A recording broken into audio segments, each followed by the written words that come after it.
This lesson is called Permutations and Combinations. And basically what it is a method for counting things. Okay? Like lots of times you go to the store or Subway is a great example. Okay? How many of you eat at Subway on a regular basis? Okay? All right, quite a few of you. So you know that when you go into Subway, you've got like 7 different breads to choose from. And then you've got like about 10 different subs you can pick from, what kind of meat and like that you want to have. And then you've got the cheeses that you get to pick from. And then there's all the condiments that you can pick from. And then there's the dressings, okay, that you can get on there. So if you think about it for a second, this is one of the things, first thing we're going to talk about is what's called the fundamental counting principle, is that if you went to Subway every day for the rest of your life, basically, okay, all right, and you tried a different thing all the time, you probably couldn't have all of them, okay, for the rest of your life, okay, because let's look at this for a second. Now, there is, and maybe that's a little extreme, but let's forget this for a moment. This is called the fundamental counting principle, where basically all you do is when you have all those options for something, you just multiply them together.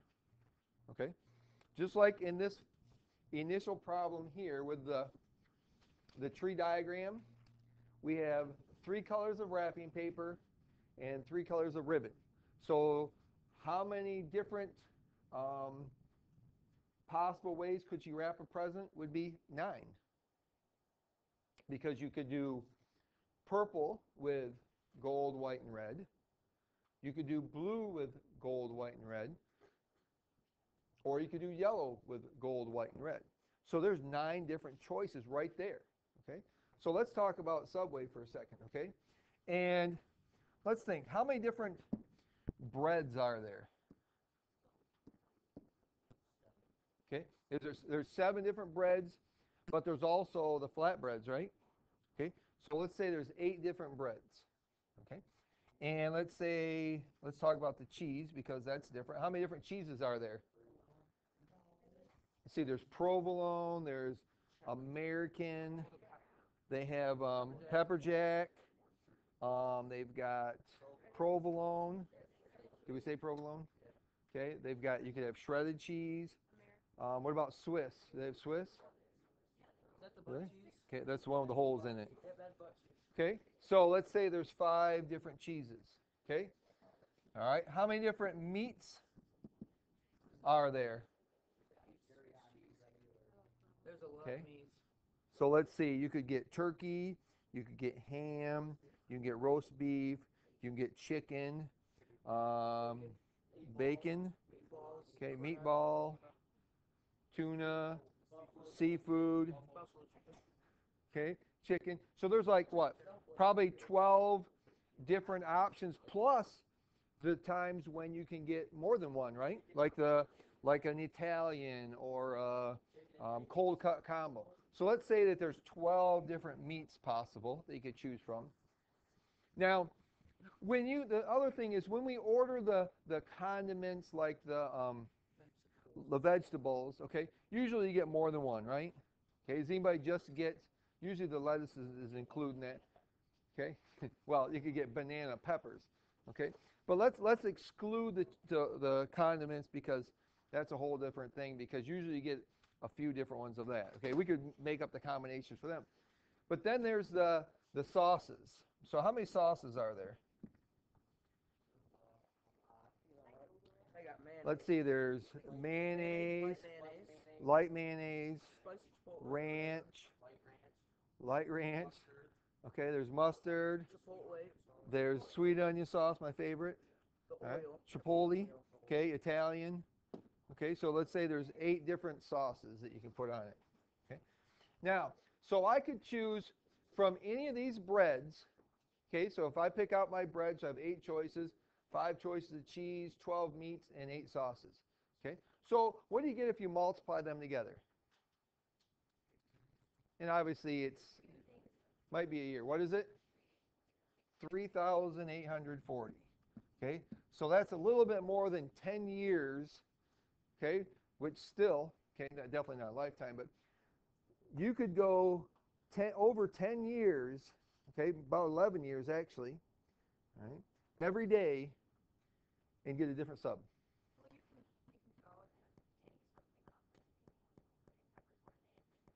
Right. Okay. So, but when we use the fundamental counting principle, all that says basically is that you multiply all of your options together to get the total possible choices there are. So this would be 3,840 different subs. Okay? And all we did is 8 times 5 times 12 times 8. Okay? That's called the fundamental counting principle. Yes, Josh.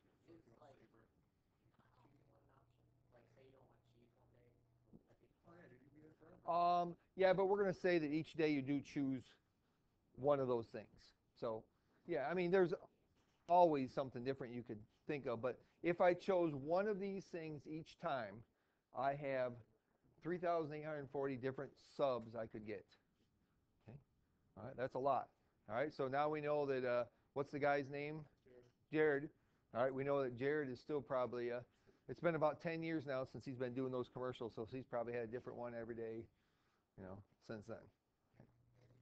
All right, but the fundamental counting principle says you take all your choices you have and you multiply them together. All right? Passwords is another way of doing the fundamental counting principle. Your locker combination is another way of using the fundamental counting principle. Okay? It's all about choices for different things and multiplying them together. So here it says a password for a site consists of 4 digits followed by 2 letters.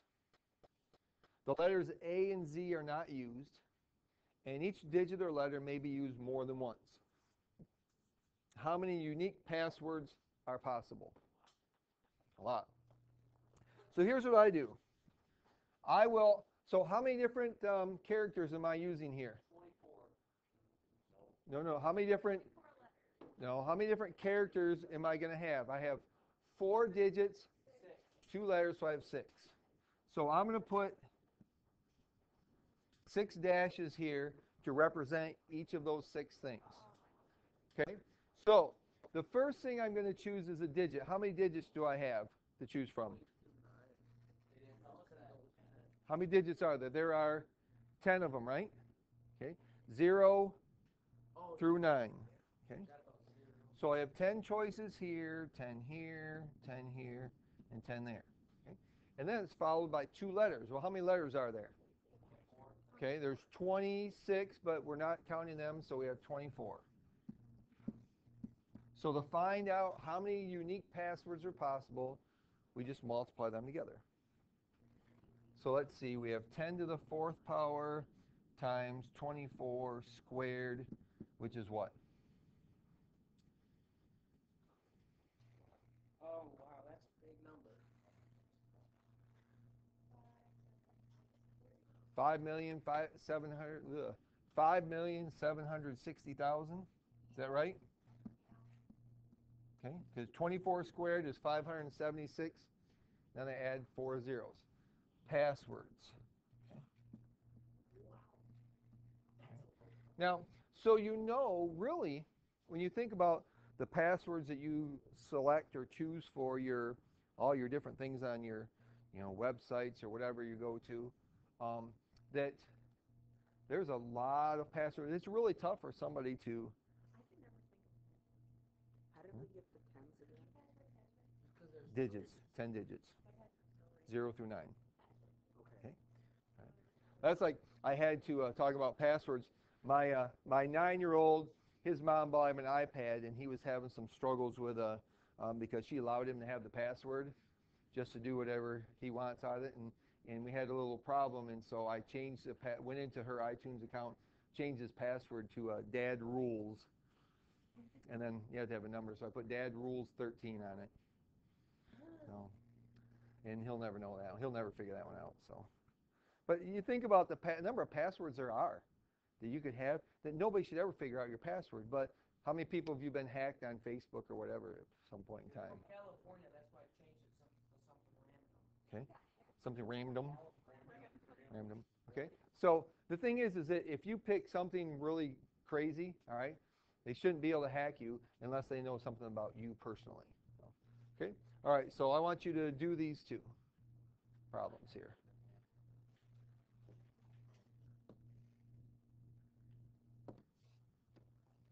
So with permutations, order matters, and we can only use things one time. So we are going to actually compare now a permutation compared to a combination. So think about this, the fact that when we did these presents, we said, okay, we got 6 times 5 times 4 times 3. Okay? And if we use the permutation formula, we notice how it canceled out, so it was just 6, 5, 4, and 3. When we were doing the vases with the stylus, okay, 8, 7, 6, 5, 4. Okay? And if I use the formula for permutations, then they cancel, numbers canceled out, so that I had just them. Well, with a thing called a combination, it's just like a permutation, except there's no order involved. In other words, we take that track meet, okay, even though those guys left, right? And if you finish the race, you got a medal. Okay? Is there any order to, okay, do we care who's first, second, or third? No, we don't. Okay? If we're playing baseball, coach just says, okay, you 9 guys go out there. Okay? And they just run out to a certain spot. Right? And normally we're going to say, yeah, that has order, but if he just sends 9 guys out there, they figure it out. There's no order to that. Okay? Okay? All right. Well, just hold on. Okay? If we're talking about basketball, okay, usually if a basketball coach sends his 5 guys out on the floor to play, he usually gives them a title. Okay, you're the center, you're the power forward, the shooting forward, or small forward, shooting guard, point guard. Okay, that has order involved in that. That would be a permutation. But if he just says, okay, you 5 go play, all right, and they do whatever, then that doesn't have order. So then it would be a combination. So what happens with the difference between a permutation and a combination is we take, with combinations, we're going to take the permutations, the number of permutations, and divide it by how many people we're choosing from that factorial, okay, or how many people we're choosing, not what we're from, but what we're choosing. So you'll notice that the formula for a combination, or for a permutation, was n factorial over n minus r factorial. Okay. With a combination, they have n factorial and n minus r factorial. Okay. But they're also dividing by r factorial. Okay. They're dividing by, so this is what they say. We have the ways to arrange all items. Okay. And what we've been dividing by is the ways to arrange items not selected, but we're also going to divide by the number of ways to arrange the items that we select. So let's look at an example. Well, I think that will help you. So there are 12 different colored cubes in the bag. How many ways can Randall draw a set of 4 cubes from the bag? Okay. So are we going to give those 4 cubes number 1, 2, 3, and 4? Or are we just grabbing them? Okay, we're just grabbing them. So in this case, there's no order. So order does not matter.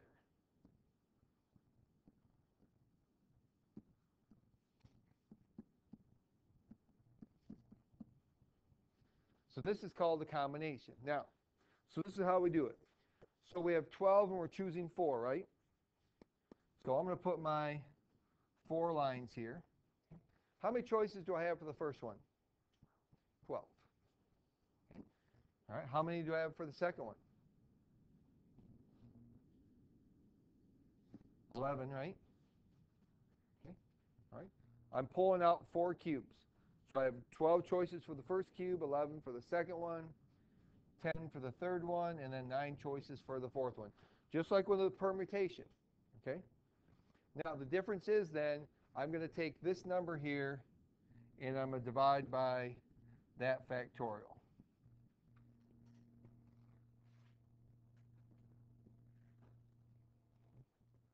for a combination. And the reason is, if these are my 4 cubes,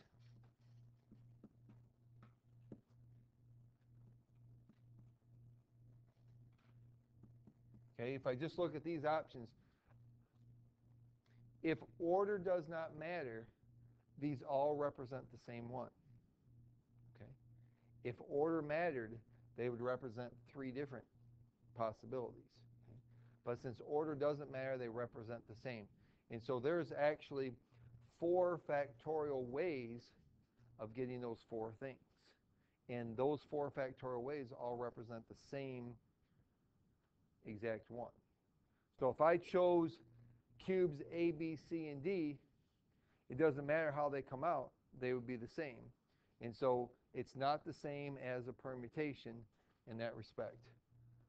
So we would have a combination of 12, choose 4.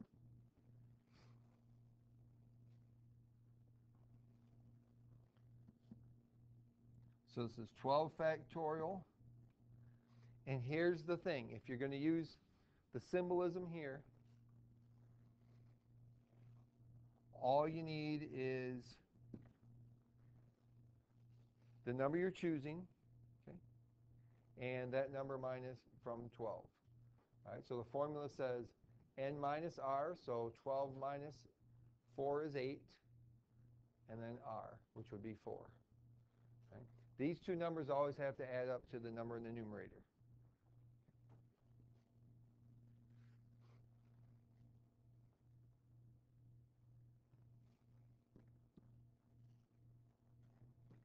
So if I was going to write that out to find the answer, we would have 12 times 11 times 10.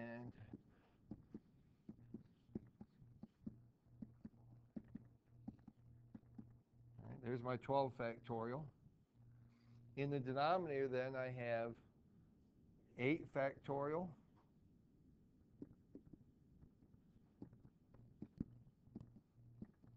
times 4 factorial. But what happens here?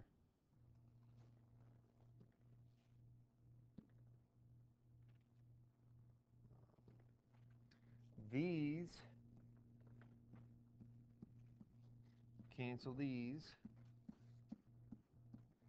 and I'm just left with 12, 11, 10, 9, divided by 4, 3, 2, 1. Okay? So if I looked at it like the counting principle, okay, 12 choices for the first cube, 11 for the second, 10 for the third, 9 for the fourth. Okay? But because order does not matter, then I have to divide by 4, 3, 2, and 1.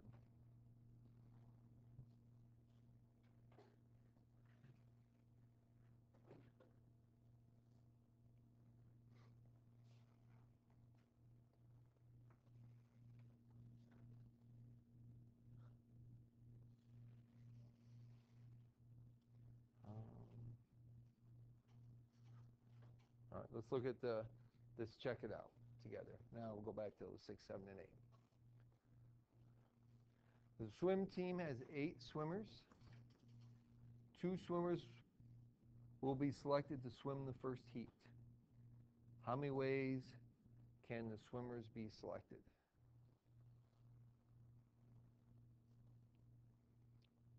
First thing you have to determine is this a combination or a permutation? Does order matter?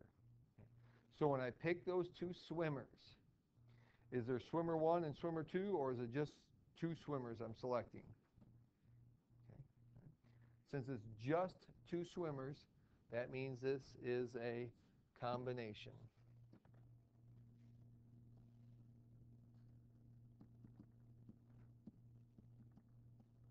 Because order does not matter.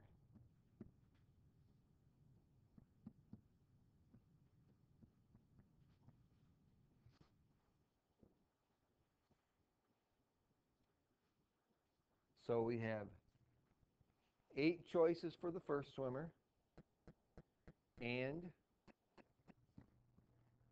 7 choices for the second swimmer. But if I call them A and B, Is there a difference between A and B and A?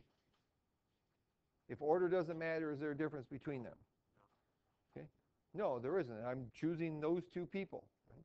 So that means I have to divide then by 2 times 1. Right? So this combination of 8 choose 2 simplifies to just 8 times 7 over 2 times 1, which is 56 divided by 2.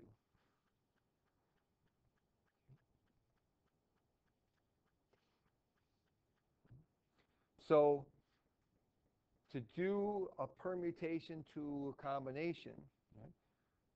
A combination is just a permutation where you divide by whatever, however many you're choosing, you're going to divide by that number factorial. Okay? I chose 2 times 1. We chose 4 here, so 4 times 3 times 2 times 1.